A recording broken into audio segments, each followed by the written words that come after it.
Directly sowing seeds is often thought of as an advanced gardening strategy, but it's really the opposite. It is such a simple gardening strategy that will give you so much more success in your garden this year. Hey there, I'm Audrey Crawford, and I am a California gardener in Zone 9.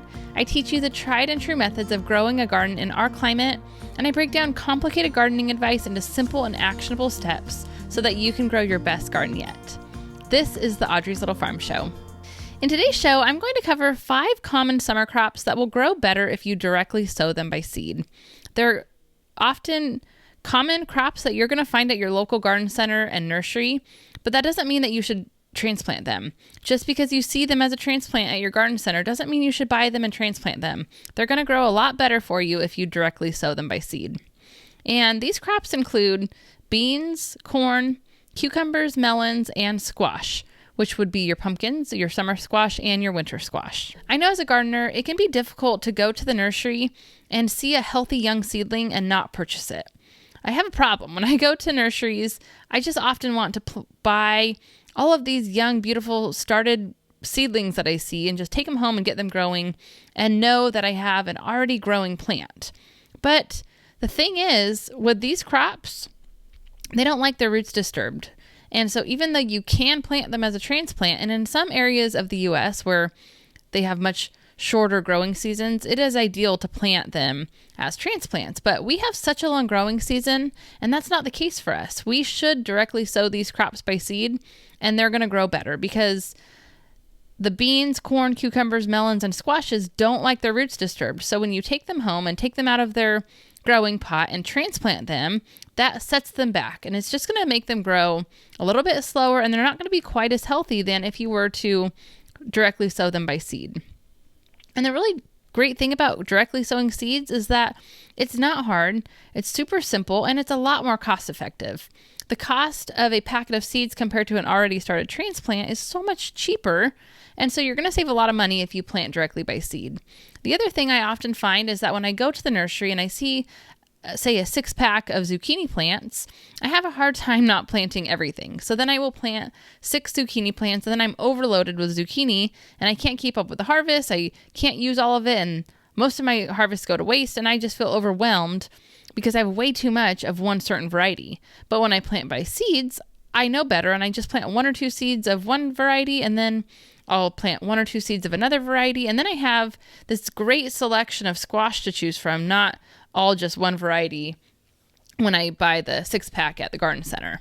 So that's a really great way to look at it too, is that you get a lot more variety in your garden for a much cheaper price, and it's a simple process. So in general, most summer crops need a soil temperature of 70 to 80 degrees Fahrenheit to germinate.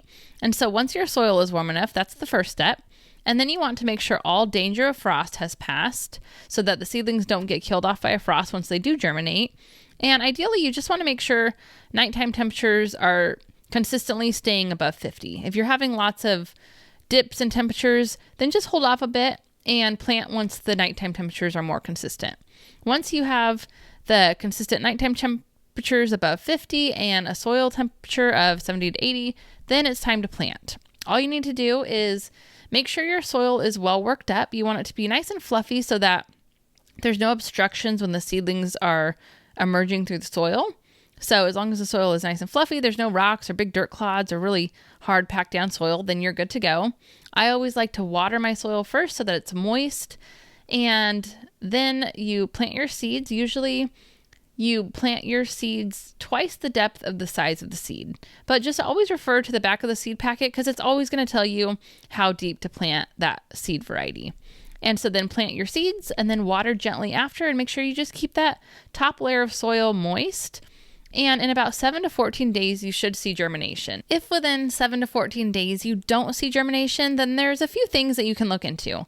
It could be that the weather just isn't warm enough yet.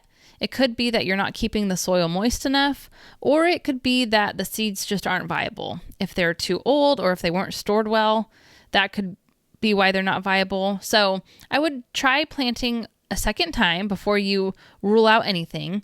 But if they don't germinate a second time, then I would consider buying some new seeds that are newer and maybe of better quality. I'll be sure to link a few of my favorite seed companies in the show notes below that you can check out that carry really good quality seeds. But after you know you have a good packet of seeds that will germinate, then you can continue planting all season long. There isn't just one planting date in spring. There's just a first planting date. And that's often, I think, a confusing topic for a lot of new gardeners, is that they think they can miss a planting date. And that's really not the case. There's a first planting date because you need to make sure your weather is warm enough. But once the weather is warm enough, you can continue planting all throughout the spring, early summer, midsummer, and late summer for many crops. So just continue planting, trying out new varieties. You can plant new things that you didn't plant early spring, but you could plant them, say, in midsummer to try out some new varieties. You can take advantage of succession planting. There's just so many opportunities, and direct sowing seeds is just a really easy and cost-effective way to make that happen. So thank you so much again for listening to another episode of the Audrey's Little Farm Show. I would be so appreciative if you would rate and subscribe to the podcast so that other gardeners can find our show. For more information and to get your free planting schedule that I created just for you, be sure to head to the show notes below, and I will see you in the next episode.